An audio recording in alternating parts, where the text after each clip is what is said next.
प्रदेश हमारा का वक्त है। नमस्कार, मैं रविंद्र सिंह आपके साथ। शुरुआत जोधपुर की खबर से करते हैं, जहां पर कंगना रनौत ने बड़ा रोड शो किया है।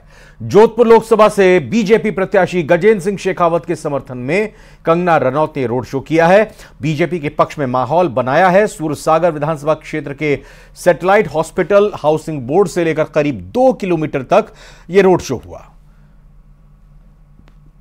तो इस रोड शो के दौरान बीजेपी के कार्यकर्ता, आम लोग काफी संख्या में दिखाई दिए। आपको बता दें कि 2 दिवसीय दौरे पर कंगना रनौत राजस्थान में चुनाव प्रचार करने के लिए आई हैं। यहां जोधपुर से पहले पाली में रोड शो किया गया बीजेपी प्रत्याशी पीपी चौधरी के समर्थन में। उसके बाद यहां गजेंद्र सिंह शेखावत बीजेपी उम्मीदवार के समर्थन में ये रोड शो किया गया। नजारा है जोधपुर में कंगना रनौत के रोड शो का। इस तरीके का नजारा यहां देखने को मिल रहा है। तो देखते हुए निश्चित तौर पर एक बात कही जा सकती है कि भारतीय जनता पार्टी कोई कोर कसर नहीं छोड़ना चाहती, चाहे किसी तरह की बात हो, किसी तरह का शो। ये जो नजारा है ये देखते ही मिलता है। निश्चित तौर पर भारतीय जनता पार्टी का ये रोड शो है, तो देखते हुए लोगों में गजब उत्साह है, जोश है, मस्ती है, उमंग है। जिस तरीके से नजर आते हैं कि पीछे और जिस तरीके का शोर है, उसको देखते हुए निश्चित तौर पर भारतीय जनता पार्टी पूरी तरीके से तैयार है। जोश और इस उमंग के साथ आने वाला समय और उनकी जो सरकार है वो कहीं न कहीं 400 पार जगत विलेज में जाकर अपनी पूरा करने की कोशिश में क्या कहेंगे? योगी जी के बाद गंगा जी का ऐतिहासिक ये रोड शो है और एक तरफा जीत रहे गजेंद्र सिंह जी। 5 लाख वोटों से गजेंद्र सिंह जी आज ये जीत तय हो गई है। गजेंद्र सिंह जी 5 लाख वोटों से जीतने के लिए जा रहे हैं और बीजेपी ने इस बार तीसरी बार गजेंद्र सिंह शेखावत जीतने के लिए जा रहे हैं। देखिए लोगों में उत्साह है, जोश है, मस्ती है। लोग देखिए किस तरीके से नाच रहे, गा रहे, झूम रहे, मस्ती में है। तो ये हाउसिंग बोर्ड का क्षेत्र है, विधानसभा है और इस विधानसभा में जो नजारा है वो देखते ही मिलता है।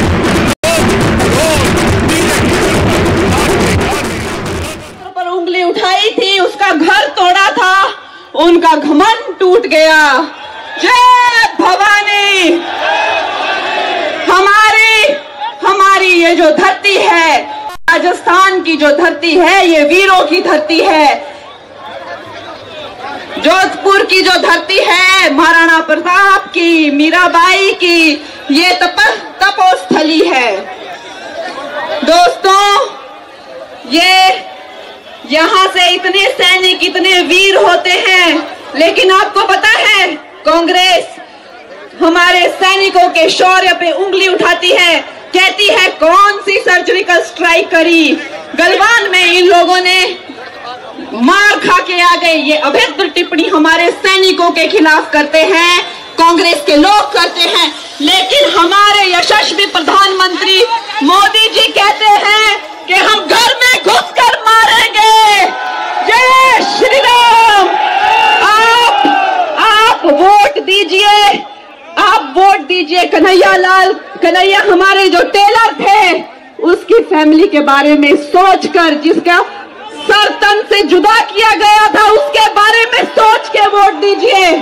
हमारी नारी शक्ति के बारे में सोचकर वोट दीजिए, सेनाओं के बारे में सोचकर वोट दीजिए, जिन्होंने हमारी जनता को घर, बिजली, पानी, आयुष्मान, कितनी योजनाएं दी, उनके बारे में सोच के बातें बहुत करनी है। दोस्तों, गजेंद्र जी को वोट दीजिए, वो वोट जाएगा हमारे मोदी जी को और हमारा 400 पार का संकल्प पूरा होगा।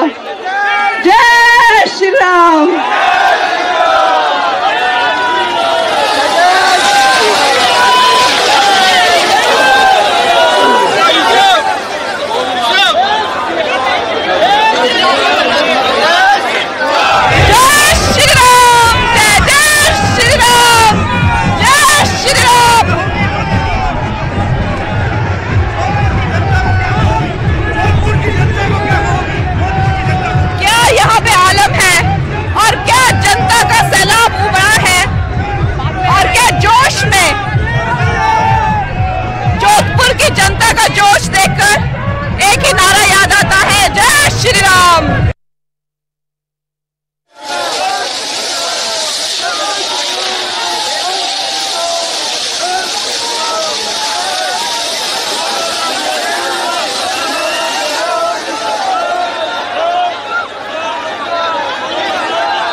अभिनेत्री कंगना रनौत बीजेपी की दिग्गज नेता और स्टार प्रचारक अब रेगिस्तान में भी तूफानी प्रचार कर रही हैं। ये तस्वीर पाली के रोड शो की है, जिसमें भारी भीड़ भी उमड़ी।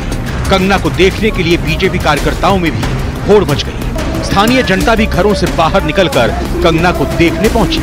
वहीं कंगना भी पूरे सियासी अंदाज में नजर आई। कंगना की जुबान पर पीपी चौधरी के लिए समर्थन और कांग्रेस के लिए तीखे बयान थे। कंगना का सियासी प्रहार राजस्थान के डीएनए से शुरू हुआ, चरित्रहीनता से हुए क्षत्रिय की चौकी तक पहुंचे। जब मुंबई में आपकी बहन के खिलाफ कांग्रेस की गुटबंदी ने मेरा चरित्र हरण किया, मेरा चीर हरण किया, मुझे गलत बातें बोली, तो मैंने एक क्षत्रिय ललकार दी और कुर्सियां पलट गई।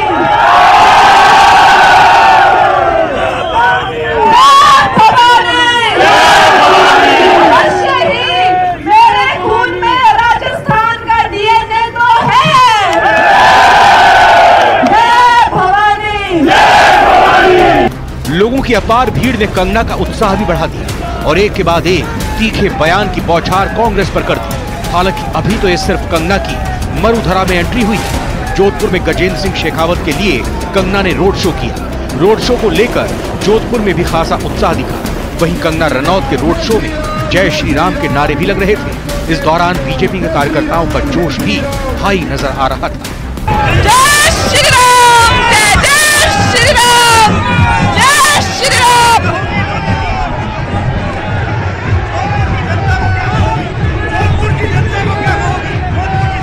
क्या यहाँ पे आलम है और क्या जनता का सैलाब उमड़ा है और क्या जोश में जोधपुर की जनता का जोश देखकर एक ही नारा याद आता है, जय श्री राम। अब कंगना दूसरे चरण के प्रचार अभियान के आखिरी दिन बाड़मेर लोकसभा सीट पर आपको प्रचार करती नजर आएंगी। जैसलमेर में कंगना बीजेपी प्रत्याशी कैलाश चौधरी के समर्थन में रोड शो करेंगी। कहा जा रहा है कि कंगना के आने से बीजेपी को मजबूती मिल रही है। इसी के चलते कंगना के लगातार रोड शो ही हो रहे हैं। Bureau report, news 18 Rajasthan.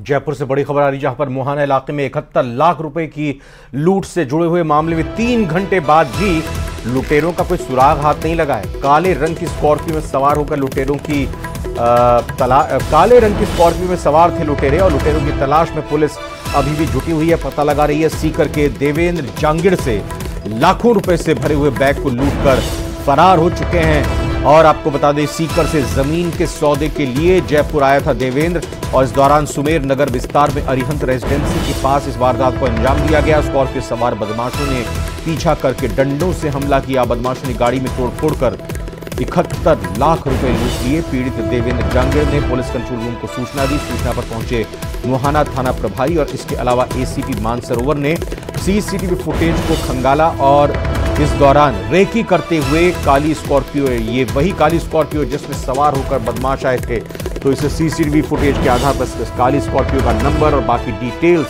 तलाशने की कोशिश की जा रही है। लगातार दबिश दी जा रही है, लेकिन अभी तक 3 घंटे इस वारदात को बीत चुके हैं, लेकिन पुलिस को कोई ठोस कामयाबी नहीं मिली।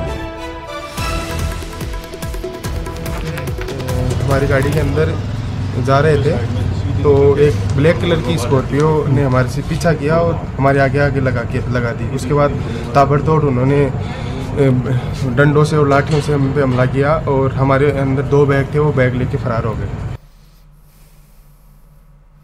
इसके अलावा अगली खबर का रुख करें तो आपको बताते हैं, चूरू शहर के होटल सन सिटी के ब्यूटी पार्लर में युवती की मौत के मामले ने तूल पकड़ लिया। इसको लेकर आज चूरू के बाजार बंद रहे। यह बंद सनातन सुरक्षा फाउंडेशन, विश्व हिंदू परिषद, बजरंग दल समेत कई संगठनों की तरफ से रखा गया था। इस दौरान सभी संगठनों की ओर से बाजार में जोरदार प्रदर्शन करते हुए हत्या के आरोपियों को जल्द से जल्द सजा देने की मांग की गई। वहीं डीएसपी सुनील झाझड़िया ने कहा कि प्रदर्शनकारियों की मांगों को धैर्यपूर्वक सुना गया है। सभी मांगों पर सहमति बनने के बाद जाम को हटाया गया है। गौरतलब है कि शनिवार की रात शहर के वार्ड नंबर 27 की 24 वर्षीय युवती बुलबुल का होटल सन सिटी के ब्यूटी पार्लर में फंदे से लटका हुआ शव मिला था। पुलिस ने रविवार को शव का पोस्टमार्टम कराकर परिजनों के सुपुर्द कर दिया था। आंदोलनकारियों ने कुछ मांगे रखी हैं, उनमें मुख्य मांगे शीघ्र और न्याय करने की थी। इसके अलावा उनके द्वारा ये था कि जो भी तफ्तीश की जाए उसमें लोगों को भी इन्वॉल्व किया जाए। इनकी सभी मांगों को धैर्यपूर्वक सुना है। कुछ मांगे इन्होंने मुकदमे का उच्च अधिकारियों से अनुसंधान करने की थी, जिसमें श्रीमान पुलिस अधीक्षक महोदय स्तर पर निर्णय लिया जाएगा। प्रदेश के सरकारी और निजी अस्पतालों में ऑर्गन ट्रांसप्लांट में पूरी पारदर्शिता बनी रहे, इसके लिए तकनीकी उपाय सुनिश्चित किए जाएंगे। अब हर एक प्रत्यारोपण के लिए डोनर और रिसीवर की यूनिक नोटो आईडी जनरेट की जाएगी। इसके बिना प्रत्यारोपण संभव नहीं होगा। स्वास्थ्य विभाग ने मानव अंगों के प्रत्यारोपण के लिए अधिकृत राजकीय अस्पतालों के चिकित्सा अधीक्षकों और निजी अस्पतालों के प्रबंध निदेशकों को दिशा निर्देश जारी किए हैं। ट्रांसप्लांट के लिए अधिकृत राजकीय या निजी अस्पताल को प्रत्यारोपण के लिए नोटो की वेबसाइट आईडी जनरेट करनी होगी। इन दिशा निर्देशों की 2 दिवस में पालना करके समुचित प्राधिकारी को सूचित करना होगा। कांग्रेस के राष्ट्रीय प्रवक्ता मोहन प्रकाश ने कहा है कि बीजेपी के पास कोई मैजिक नहीं है, जादूगर तो हमारे पास है। वो खाली फिक्सिंग से जीतती रही है और पूंजीपतियों का गठजोड़ उसको जिताता रहा है। ये पूंजीपतियों की कठपुतली है। कोटा में पत्रकारों से बातचीत करते हुए कांग्रेस के राष्ट्रीय प्रवक्ता मोहन प्रकाश ने कहा कि इलेक्टोरल बॉन्ड से बड़ा दुनिया में कोई स्कैम नहीं हो सकता है। शहर के गुंडे हफ्ता वसूली का काम करते हैं, उसी तरीके से मोदी सरकारी एजेंसियों का इस्तेमाल करके अपनी पार्टी को चंदा दिलवाया है। हमारी सरकार बनने दीजिए, इनके भ्रष्टाचार के सभी मामले सामने आएंगे, इनको परिणाम भुगतना पड़ेगा। अरे वो कुछ आपसे भी तो हम सुनेंगे, सीखेंगे। जी ही नहीं, जादूगर तो हमारे पास है। उसके पास मैजिक नहीं है, वो खाली फिक्सिंग से जीतता रहा है और पूंजीपतियों का गठजोड़ उसको जिताता रहा है, क्योंकि ये पूंजीपतियों की कठपुतली है।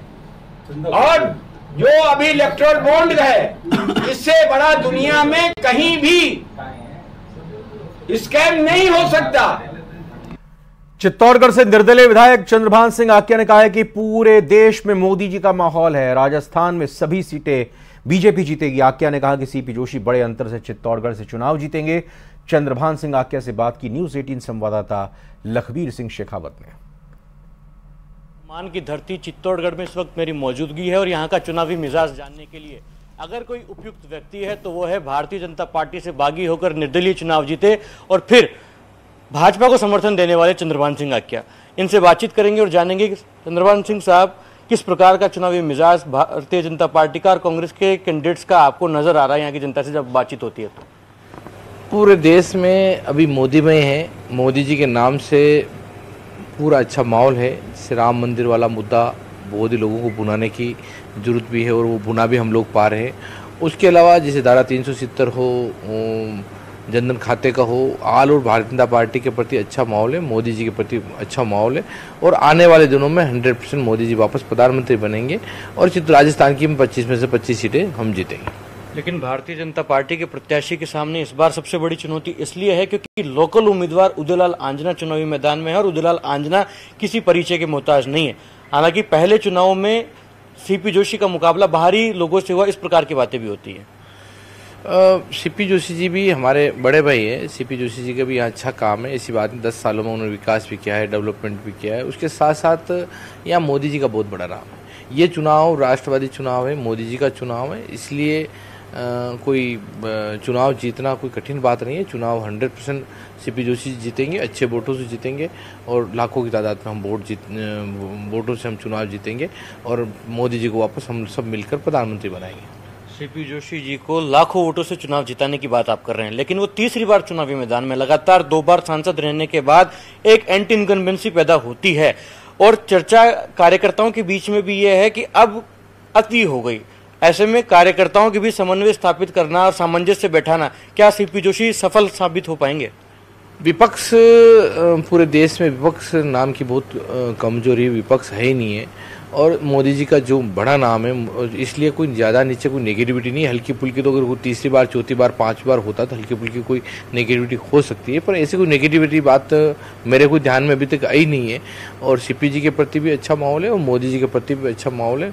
मैं तो कहना चाहता हूँ यहाँ लाखों वोटों से हम चुनाव जीतेंगे, कोई कॉम्पिटिशन वाली कोई बात नहीं है। नेगेटिविटी की बात हो रही है तो 3 महीने पहले का चुनाव याद आता है जब चंद्रभान सिंह आक्या का टिकट काटा गया। सार्वजनिक मंचों से आपने कटघरे में अगर खड़ा किया तो सीपी जोशी को खड़ा किया। अब ऐसा क्या हृदय परिवर्तन हुआ कि 3 महीने के बाद बीजेपी को समर्थन भी दे दिया और सीपी जोशी के नाम की कसीदे आप पढ़ रहे हैं? मैं कोई कसीदे पढ़ने वाली बात नहीं कर रहा हूँ। भारतीय जनता पार्टी एक बहुत बड़ा परिवार है और परिवार में बाप बेटे की बिगड़ती है, माँ बेटे की भी बिगड़ती है, भाई भाई की भी बिगड़ती है, भाई बहन की भी बिगड़ती है। तो बड़ा परिवार है, छोटी मोटी बातों को लेकर हमारी थोड़ी दूरी हो गई थी। ऐसे मन से हमारी कोई दूरी नहीं हुई, मन से हम लोग साथ थे और आज भी हम लोग साथ हैं। ऐसी कोई छोटी मोटे परिवार में होती है, ऐसी कोई बातें नहीं है और हम सब मिलकर चुनाव लड़ रहे हैं। बातचीत के लिए शुक्रिया। तो बेबाक अंदाज के लिए जाने जाने वाले चंद्रभान सिंह आक्या कह रहे हैं कि चित्तौड़गढ़ से सीपी जोशी तीसरी बार सांसद बनने जा रहे हैं और उनकी जीत में चंद्रभान सिंह आक्या की भी बड़ी भूमिका होगी और ये क्षत्रियत्व का धर्म निभाते हुए अपनी बात पर रहेंगे, अपनी जुबान पर रहेंगे और चित्तौड़गढ़ से सीपी जोशी तीसरी बार जीतें, इसके लिए लगातार प्रयासरत हैं। कैमरा पर्सन जगदीश उप्रेती के साथ लखवीर सिंह शेखावत, न्यूज़ 18 चित्तौड़गढ़। और फिलहाल एक छोटे से ब्रेक का वक्त हुआ है।